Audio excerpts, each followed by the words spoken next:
I am so pleased this afternoon to introduce our speaker today, Dr. Mia Settles-Tidwell. She's Sacramento State's new Vice President for Inclusive Excellence and University Diversity Officer. So we're just so thrilled to have you. Immediately before coming to Sacramento State, Dr. Settles-Tidwell served as Assistant Vice President, Chancellor and Chief of Staff to the Division of Equity and Inclusion at UC Berkeley. She's over 30 years working for underserved and disenfranchised communities, including K through 12 and higher education. She holds a BA in social welfare from UC Berkeley and an MS in educational leadership and a doctorate in educational leadership for social justice from CSUS East Bay College. She has challenged institutions to examine inequitable practices and remove barriers that impede access and success for underserved groups. She's committed to elevating the voices of those who have been silenced and marginalized while nurturing strong cultural, racial, and social partnerships. Her program today will help us understand Sac State's mission to remove institutional barriers to student success, ensure student, faculty, and staff experiences are rewarding and affirming, and address predictable, inequitable outcomes to ensure equal access to all resources and services. She describes her first year at Sac State as year one believing, and so it is fitting that the inviting and provocative title of her talk today is Moving the Needle on Anti-Racism and Inclusion. So please join me in welcoming Dr. Settles-Tidwell. Thank you. So it is so good to be here with you. I am excited to get this opportunity to speak with you, but my session will be a little interactive. You'll get a chance to talk with one another as we talk through what Sacramento State is doing to move the needle on anti-racism and inclusion. And as it is customary and actually very new to higher education, we always start with a land acknowledgement. So the first interaction here is to ask someone to read the land acknowledgement for this group. Someone to just volunteer to read aloud the land acknowledgement. So one of the things that I thought about is the why. Why do we even do a land acknowledgement, and why is that a new practice? Because when I went to UC Berkeley way back in 1980s, we didn't do this. We didn't acknowledge the land. But now in this new era, we do. And we acknowledge the land because there was a steward prior to us being here. And to acknowledge the steward or the stewards of land means to not erase the history, the humanity, the work, or the people. So that's why we do it. The other piece is the interesting part about how the land is acquired in different areas. And some of it was not acquired through agreement or even monetary exchange. So I want you to think about where you live currently and imagine someone coming in and claiming your home that you've lived in for 20, 30, 40 years, that you've nurtured, that you've hung your plants or pictures, and someone says it is now mine. Turn to someone and say, how would you feel? So just turn to anyone, just tell them, how would you feel about that?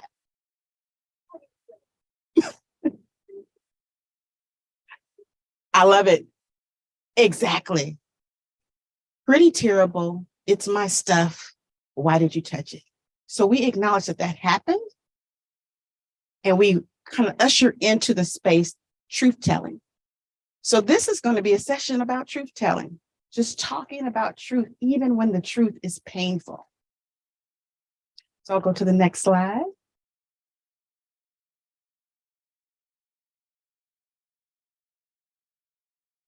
So what will we learn today or discuss today? One, the role of the Division of Inclusive Excellence.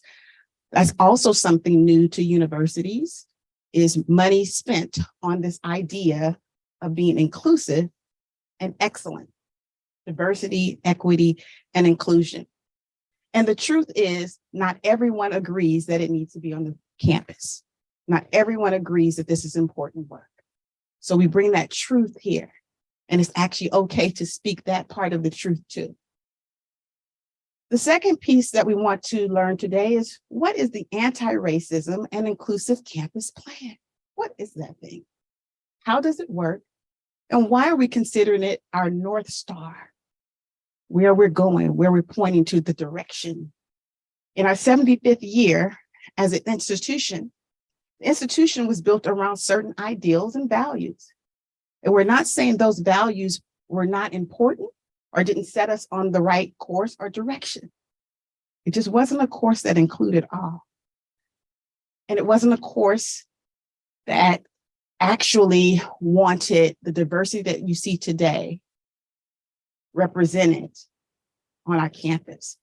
So now our North Star is to represent that diversity of thought, of people, of experiences from an equal plane. So that's why we have the plan. And the third is, how can you advance this work with us? Because this is an us journey, not a them, not a you, but an us. So next slide. But in order to take us on this journey, you have to know about the people behind the journey. I'm going to tell you a little bit about myself. And I'm in a very emotional state this year because my father passed away from pancreatic cancer at 80 years old. And I'm a daddy's girl. All of my education was paid for by my father. My mother was a school teacher and taught me how to type. She taught me how to be a lady, how to stand and speak, but my dad was the backbone behind the family. You see, I grew up very privileged, educationally privileged, religious privilege. I grew up in a home that celebrated Christian values and Christian holidays. I never had to worry about in the calendar whether my holiday would be represented or whether I can be with my family. Educationally privileged because I have several generations that have gone through college. So when I came into being a UC Berkeley student at 18, that was very easy to me. The language was very easy. It was familiar. I also was very financially privileged. I was privileged because I didn't have to worry about standing in lines to pay for my education. My father gave me cash and said, just make sure you go and take it to the registrars. So his passing away means a lot to me because as I stand before you today, I represent someone who invested in me, not only financially, educationally, but time, quality time. That's a privilege and had to recognize that. I also grew up right-handed. How many people in here are right-handed? That's a privilege. It is a privilege because anyone here left-handed? Perfect. Can you tell me why right-handedness is a privilege and left-handedness may not be? Exactly. That is exactly right. That's exactly right. You have to make adjustments. And so when we talk about white privilege, it comes in that same category. And that's the hardest one to receive because it's based on color. It's based on phenotype. And we'll get deeper into that. But that's one of the things that we have to bring truth to, though it's difficult to talk about, because white privilege is not universal, because you can have white skin, but you can be very poor. Like I have black skin or chocolate skin, but I grew up educationally and financially, privileged. The hardest part is to say that in this country and to live that.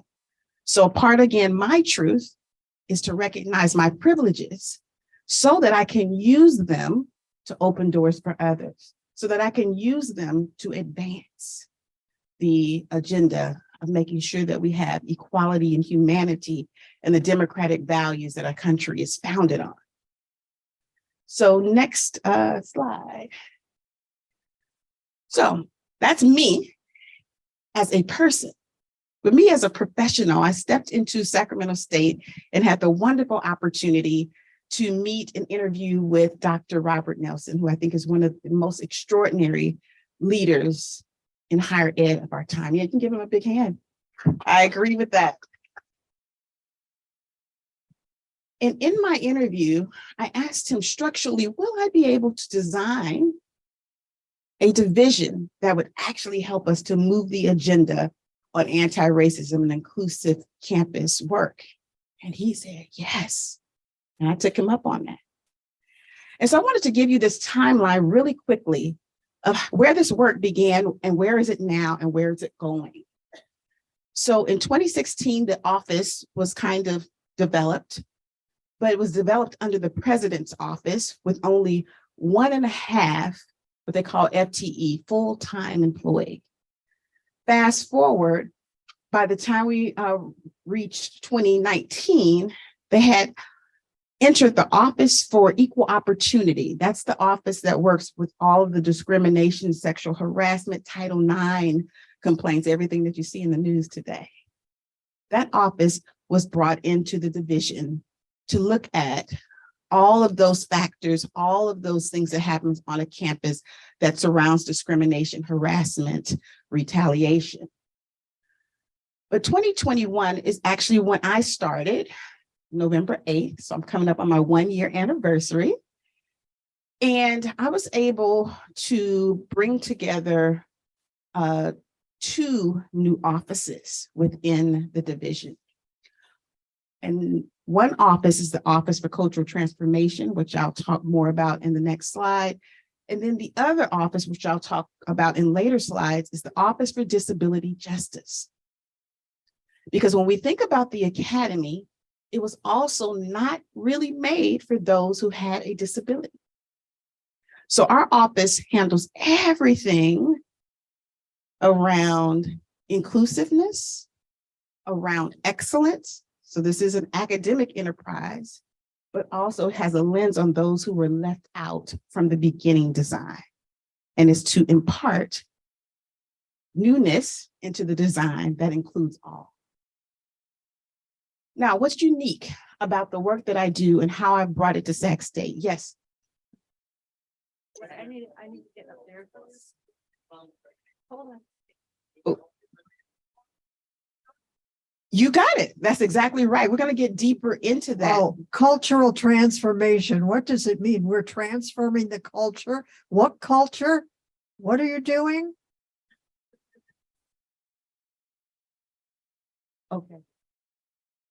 Okay. So the question was, what is the Office of Cultural Transformation? Are we really going to transform the culture? Great question. And yes, I will tell you exactly what the office is and what it does. And the answer is also yes, the goal is to transform the culture into an inclusive culture. And it's to keep all the good elements of Sacramento State because there's so many. It's not to get rid of the good. It is to increase the opportunity and transform so that everyone can have the access that we talk about. A great question. Next slide. So those are just the 3 offices, or 4 offices really, because there's an office for campus initiatives that I lead, and I lead the office part around the anti-racism and inclusive initiatives. But we'll go to the next slide so we can get into what is the Office for Cultural Transformation. What do we do? So what's very unique about Sacramento State's Division of Inclusive Excellence, it includes European Americans. Now, most college campuses never include European Americans in the diversity work. That part of the story is never told.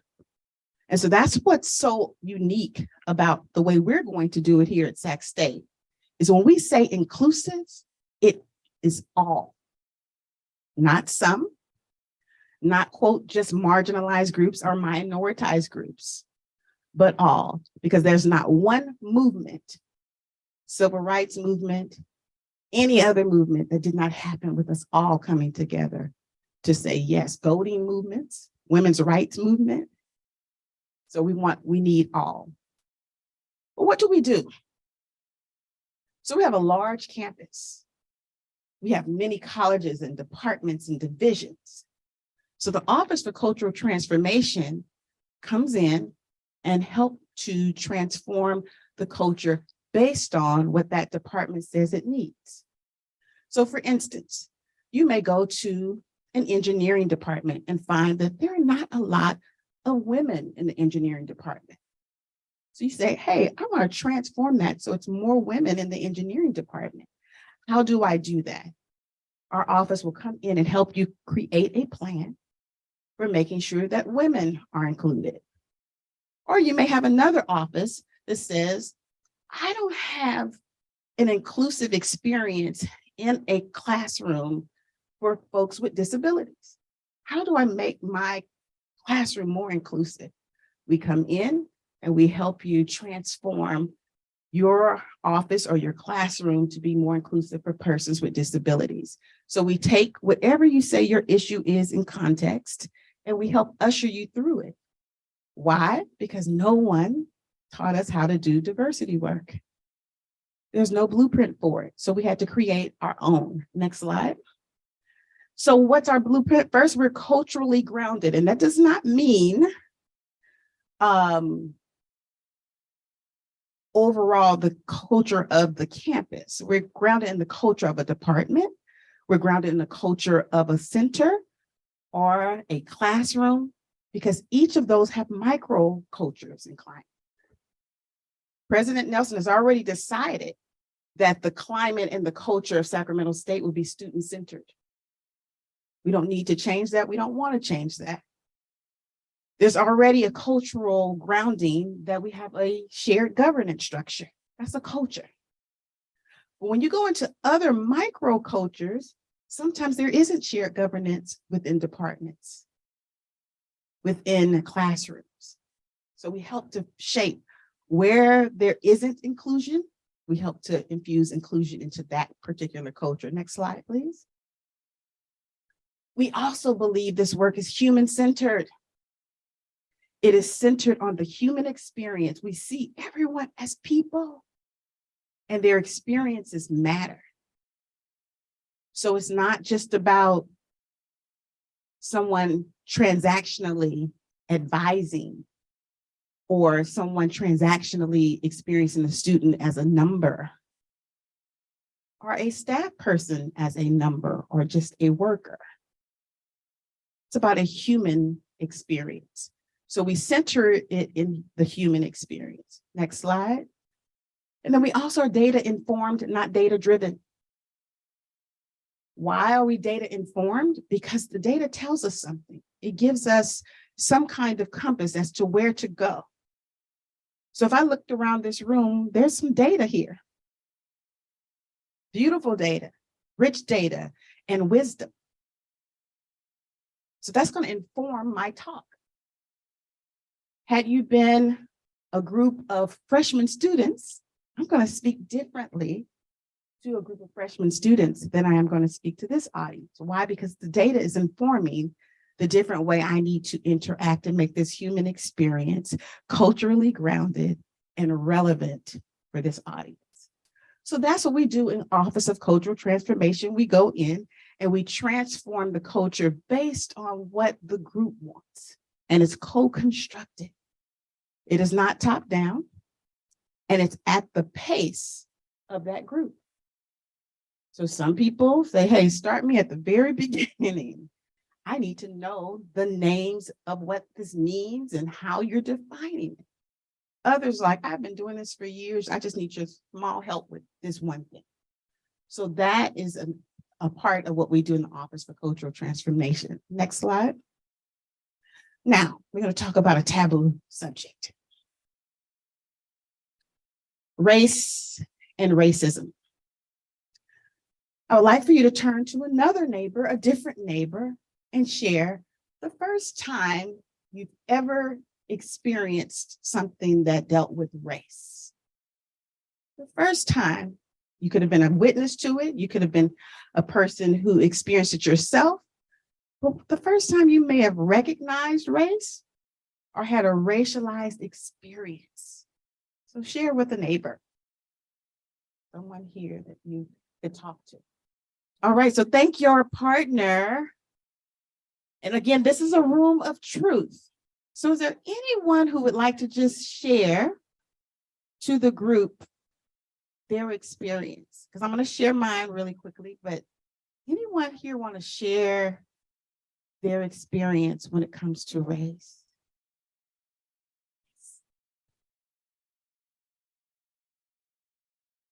Hi, my name is Gloria Cedillo. I was born in the United States of America in Texas, El Paso. My first language was Spanish. And then it was time for me as a child to go to school. And I go, oh my God, I got to go to school. Okay. I could have been in the kindergarten or the first grade. If we spoke any Spanish in the class, we had to brush our teeth with soap. And talk about trying to take our language, our culture, who we were away when you're that young. I have a tendency of saying, fuck you, excuse the expression. So I learned how to be independent, speak out and speak for myself. And when there's ever a prejudice happening to me, I say, excuse me. And I say, try to put a stop to it. But our country is so intertwined with racism practices that it's in the laws, and we have to become aware of it. And then we have to realize, I'm just like you, you're just like me. And we can be respectful and loving and accept each other just the way we are. And we're all going to have different values and experiences. So here I am in a wonderful place, Sac State, enjoying all of my company with the Renaissance Society. And Dolores Huerta said, who worked with the farm workers, raise up your fist and say, sí se puede. Yes, we can. Can we move forward? Yes, we can. I love it. Thank you, Gloria. Thank you so much for sharing that. Now let's give her a big hand. That's take a lot of vulnerability. Thank you to share that. Thank you. So next slide. Okay. So my first experience with race. This is a picture of my family. The ladies up top, I am the second to the left here, your left. These two ladies are actually sisters, and that's my sister-in-law. And most people would look at this beautiful lady and say, how is she your blood cousin? How is she a Settles? Well, we have fathers that are brothers. Why do I show you the picture in terms of race? It's because race to our family is a socially constructed idea. Because had I not told you that that was my blood cousin, the assumption just on phenotype is that she is non-African American. Because she was born with beautiful blonde hair and beautiful light skin. And her sister was born with beautiful lighter skin, light brown skin and dark hair. And I was born this beautiful chocolate with nice Afro puff. But we're all family. But if you go deeper into our experiences, again, my experience was more privileged in terms of education and economics than my cousin who has the blonde hair and brown eyes and lighter skin.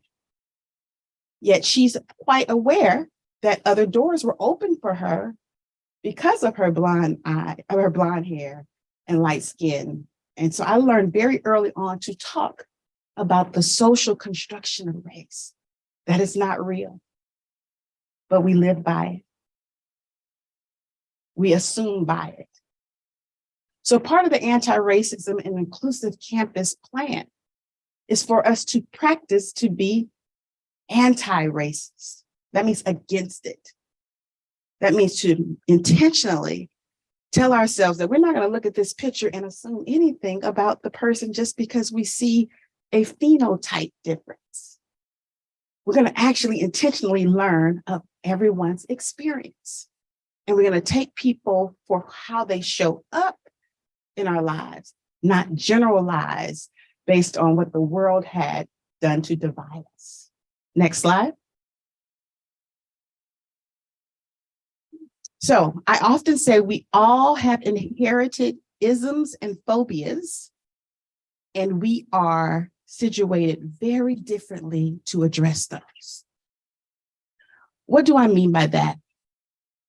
Not one person in this room created racism. Not one person in this room created homophobia, Islamophobia. We can go on the listening list. So we should not own that part of our inheritance. But what we can own in inheritance is what we do to change the things about it that's not right. That's what anti-racism is. It's just saying, I disagree with the institution of slavery, that it did happen in 1619, and it was wrong. That's all. I don't own it, but I reject it. The other thing, when you look at the institution of slavery, we have to own the fact that it was about economics and labor, free labor.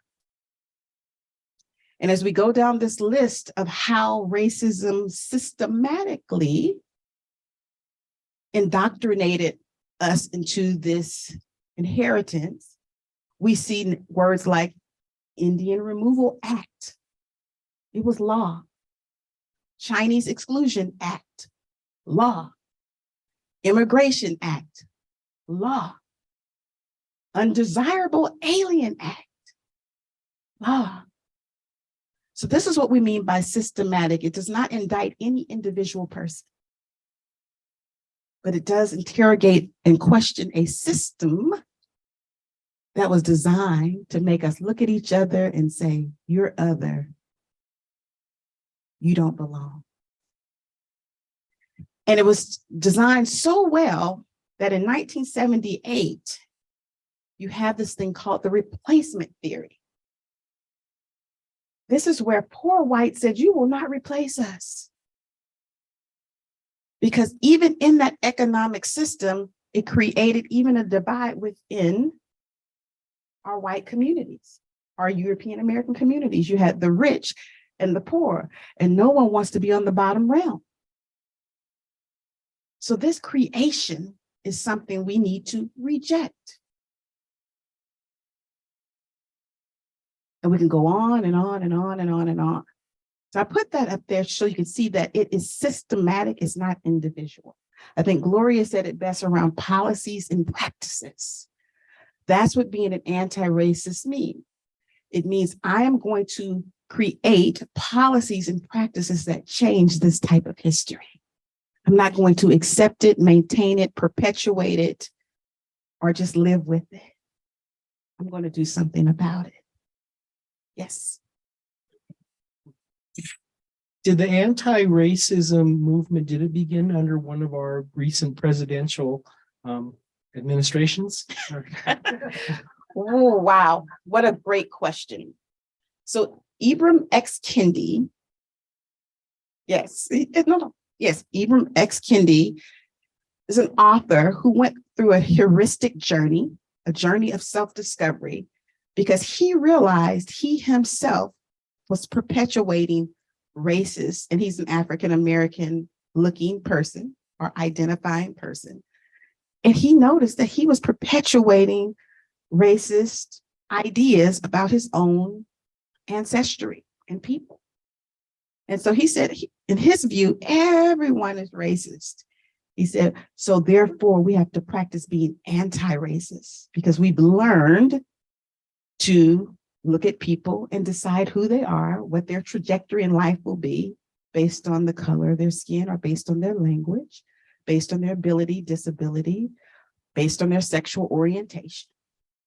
So one of the things I often say is my job is not to change people's minds. So for instance, I said I was a Christian. I believe in God. I don't want anyone to change my mind about that. But when I come to Sacramento State and my job is to include all, I need to recognize, to practice, not trying to convince everyone that there's a God. That's not my role here. My role is to be inclusive, to practice making sure that non-religious people feel like they belong here. Yes, I have a question. A question over here. Okay, question. I understand most of the acronyms, the abbreviations, but EO, ban on CRT, Oh. I know critical race theory. Thank you. What's it? It was the executive order that former President Trump put together. And I'm glad you asked that question, because my husband asked me this often. He's like, what is critical race theory and why are people so mad about it? And why was there a ban on it? And so I tried to explain it in a very easy way. Critical race theory asks us to look at institutions, look at systems through a lens of race to say, are the outcomes, we look at the prison system, who's in prison. If you look at the economics, who's, most unemployed or not owning land or not doing well educationally in the education system. The critical race theory asks us to look at that through the lens of race and connect it to every policy that kept certain people from advancing within this country. And it also raises up the idea that racism wasn't a good thing.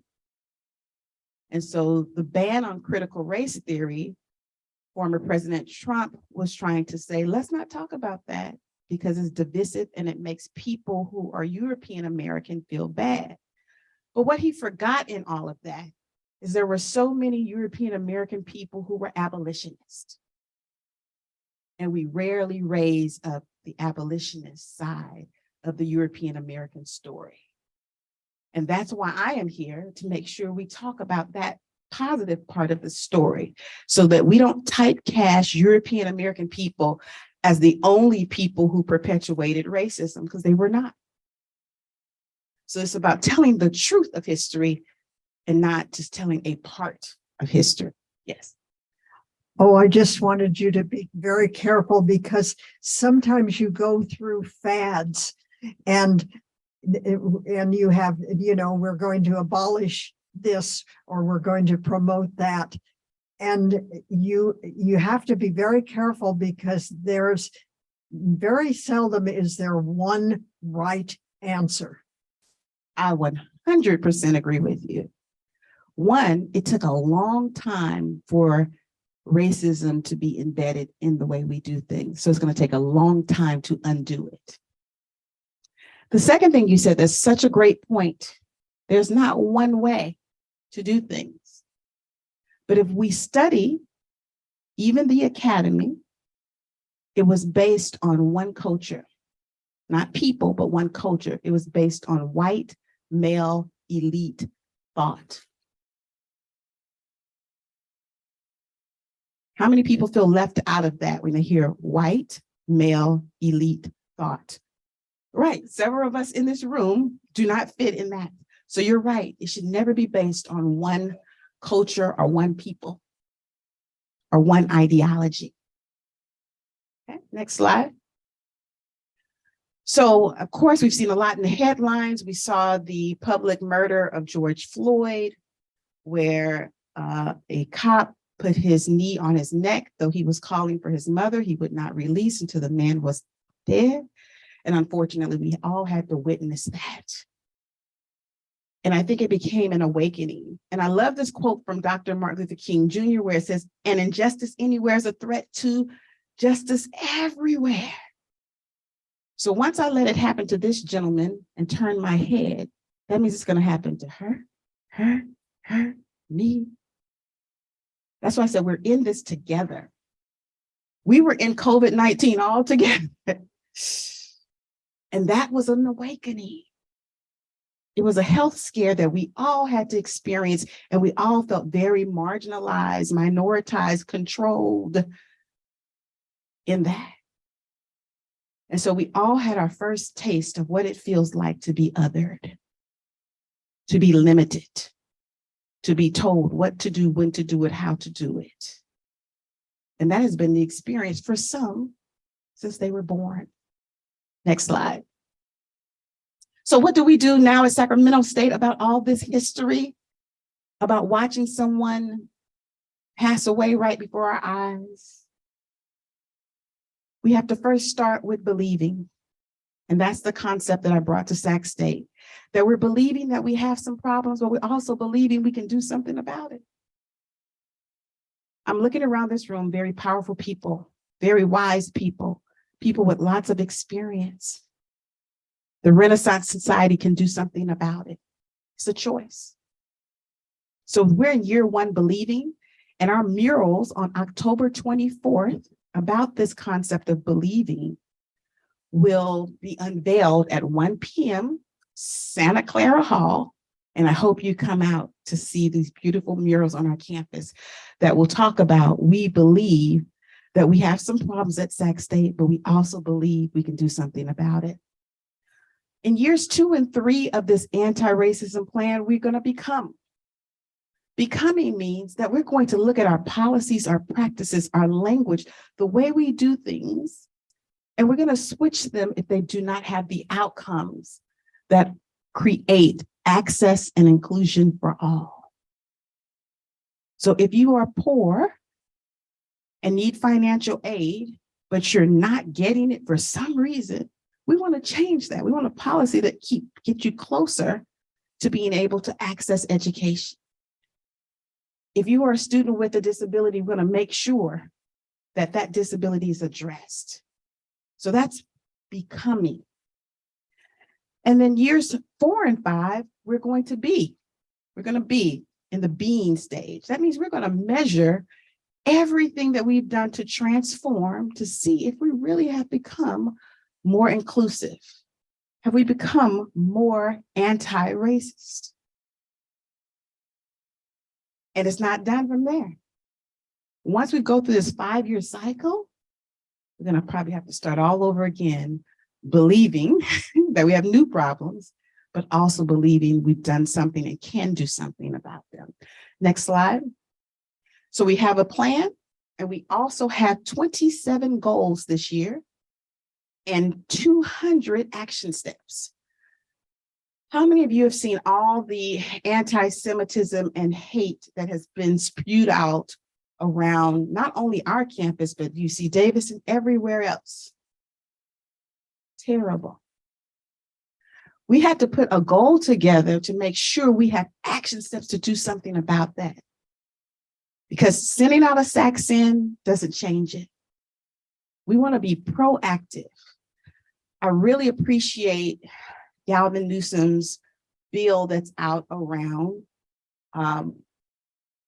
making sure people are held accountable. That's the word I'll use, for hate symbols, hate signs and speeches and things like that. Now, this is not to say he's trying to challenge the First Amendment. What he's trying to challenge is you should not defame property and deface it. And you should not have universal symbols of hate that people have to see and be traumatized by every time they walk in a building or walk down their streets.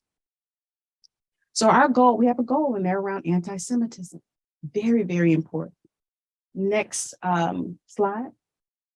This is the way the action plan looks, just to show you, and it's on our website, so you can go and see all of the goals and all of the action steps that we're taking. And one big thing is by June 30th of next year, we want to make progress on 20 of those goals out of the 27. Okay, that's a goal that's both in the president's evaluation and in my evaluation. Next slide. I just wanted to bring to bear that we also want to pay attention to disability, because it's also another area that was not included in the academy in its original design. Before, when 75 years ago, when wonderful places like Sac State was made, they didn't include folks who had a disability. And we want to include disability justice in our work. Next slide. And so this is what it is. Ableism is when you think someone can't do something just because they have a disability. So when you hear the word ableism, we want to stay away from saying just because you have a disability, you can't. Because folks with disabilities can do a lot. My nephew has autism, and he's one of the smartest people I've ever seen. He taught himself how to speak 14 different languages, and I don't know how he did that. And he's only 10. No, it's a miracle. I don't know how he did it. I can't speak to him, but he speaks Arabic. And I mean, it's just natural. But his brain works a different way. So these are all the principles of disability justice. You're removing barriers. You're grounded it in people's experience. You're meeting people where they are. Next slide. So my call to action, because I have about 1 minute. Oh, okay. I just want to make sure I give a chance for questions too. But which of the goals in the AICP action plan might the Renaissance Society support in moving forward? So I challenge you to go, first of all, to look at the goals, and then to send me a little note to say, this is the one I really think we could help move forward, or here's a new goal that you might want to consider to add to it. And then the second question is there a goal, of course, in this year one believing that the Renaissance Society believes missing from the AICP action plan? So that's your charge. You don't have to answer that today. I do want you to go to the website and look at that and study that plan. And then let me know how you want to partner with the Division of Inclusive Excellence to move this work forward. Next slide. And then I wanted to list some things that's going on just so you can know. I have an AICP, which is Antiracism Inclusive Campus Plan Implementation Advisory Council. I have a group of people who counsel me, help me do this work. And so if you're interested in serving on the council or at least finding out what's going on with the council, please let me know. We also have the mural project. Again, we would love to see you out on October 24th of this year at 1 p.m. to see the unveiling at Santa Clara Hall. We have a green and gold speaker series coming up this November around tribal justice. And in February, we have Shirley Weber coming to talk about the Reparation Task Force. And then we have in April, environmental justice. And then we have a symposium coming up in March where we will take all of the wonderful work that's going on around the campus, because there's so many people doing social justice work. And we will have a session where we spark ideas of how to deal with dilemmas of equity, inclusion, and belonging. And we will come up with our own solutions together. And finally, we're just starting these belonging and bridging sessions. They should come out in the spring, and they're really about bridging across difference, creating a space where we can talk about things, not just in our particular identity group, but across identity groups, in facilitated sessions where it'll be safe, where we will grapple together, solve problems, and know that we all belong. So let me just say thank you. Thank you so much for inviting me, and thank you for being interested in this topic. And questions? Yes. Oh, yes. Okay, here it comes. Thank you. I've been on campuses where everybody was Asian. I've been on campuses where it seemed like everybody was blonde. Here we have a lot of diversity, and it seems to certainly perhaps the majority of color, depending on your definition, which, I think, we feel good about that. But given the fact there's that difference, and demographically you're working with a different mix, the Sac State campus, does it make your job easier in some ways, harder in some ways? Because if you go take this program to an all blonde campus to start with, and many people here too, I get the impression, are first generation at college too. And it would just seem like it's pretty hard to have this program that you're doing fit everybody. And there must be something unique about doing it at Sac State when we're already recognized for diversity. So you're right. Thank you for the question. Sac State is primed to be a model for what this could look like. One, because we have a very diverse region and we have a very diverse campus. Now, we do have a challenge though. Our faculty do not look like our student body. So there is a mismatch there. The other piece is just because, again, you may have a certain orientation, experience, or ancestry, it doesn't mean that you agree with equity and inclusion values. For instance, my first week on the job, I had some wonderful folks who were international, meaning that they were professors who came from other countries, and they were saying that I really want you to work on helping folks from international countries understand United States isms, because they're very different than the isms and the way they play out in our country. So one, I recognize that we're not going to all agree. So the work is hard in general because it's not a topic that most people are comfortable talking about. The good news is Sacramento State is ready to take it on though. And most colleges will not take it on the way we're doing it. But thank you for the question. I've got a question, and it's actually several in the Zoom, so let me take this first, then we'll go back here. The question was, do you think that it's helpful to distinguish between unearned and earned privileges? And then he further says, recognizing anytime you have privilege, whether unearned or earned, can be leveraged for helping and supporting others. Mm-hmm. Love the question. I'm trying to think, what is an unearned privilege versus an earned privilege? Because when I think about privilege, I think about everything that I have been given in life in terms of education, in terms of being right-handed, in terms of my religion. That was all unearned. I didn't do anything to have a wonderful father. I didn't do anything to be right-handed. So I would have to grapple with what is an earned privilege. So I'm just sitting with that because I don't know the answer to that. But I think it's a great question. The reason why I'm thinking through, because this is truly the way I take up this work. There should never be a question that isn't legitimate or a way for us to discuss. Someone else in here may have the answer, may not be me, but I just wanted to bring that to bear, that that's a very important question to grapple with. What about the privileges that are earned? My answer is, I don't know. Looking at myself and the rest of the people in the room, one of our issues might be ageism. Yes. And we're already working with the gerontology department. And I've done it a couple of times now, and it's just a terrific thing. When I first met the student I was matched with, I thought, what do we have in common? And it's just an exciting thing. So, and there's ageism, and I think they say the 70 is the new 50, or whatever.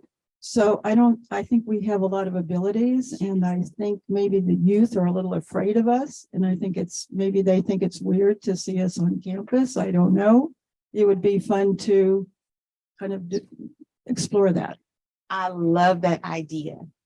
What does it look like to make sure that we're matching our younger generation with our seasoned generation? Because again, there's a lot of wisdom here.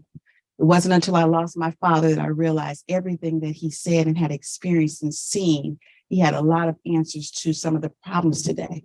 And so to leverage that by intentionally matching and mentoring, so that we can get rid of the idea that just because you're of a certain age, you have no value, because that's another big thing in our society. I think you're getting onto something that needs to be included into the plan. So thank you. Another question from the Zoom audience. It's what are you doing for the LGBTQ and non-binary population? Awesome. So a big part of our plan is to continue to support the Pride Center, to make known what it means to be fluid on a spectrum, not to change anyone's mind. I go back to that on purpose. but to make sure that there's room for us to honor folks from where they are, where they sit, and who they are. So I had to learn myself how to use pronouns because I grew up in an era where it was just she and he. And then as an African-American woman, if I made the mistake of saying she was a he and he was a she and use they, some people think, no, seriously. And I'm being very vulnerable and honest. But some folks may have thought that I don't know how to use language. So I had to grapple with my own self first to say, okay, when someone wants me to address them as they, I need to honor that because that's their reality, that's their identity. So the first thing I would say is honor identity by accepting people as they want to be accepted. But the second thing I would say is to go on your own journey, especially if it's an era journey or even if it's a religious journey, go on that journey and understand how to usher in for someone else their humanity. And the reason why I said that you have to usher in someone else's humanity, that's a privilege that I have of being heterosexual. So understanding someone else's identity is very important to me in this work. So what I do is try to infuse that into the action plan, make sure that the Pride Center is supported, and to make sure that I teach people how to use pronouns, the why behind it, and practice it myself.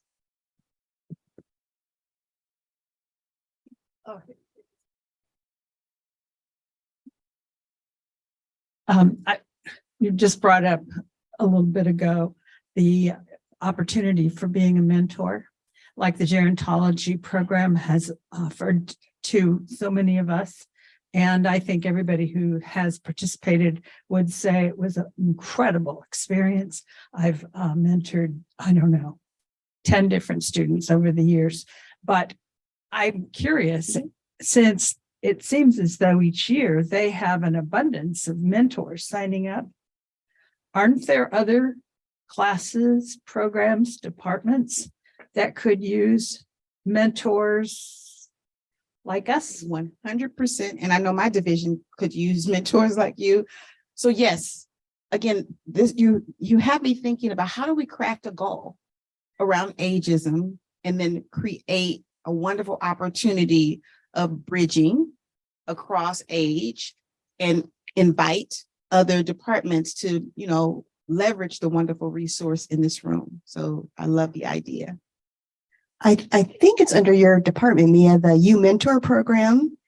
Is that, or is that student services, That's perhaps? student services. Yes, there is a program called You Mentor that we're establishing a relationship with, and I have 2 students through that program that I'm mentoring right now, and they have a program where they match you up to a student and this is towards academic success, work-life student balance, organization and planning. They can really benefit from our experiences that we've had. And we don't necessarily have to be majoring in the same thing they did or have the same experience.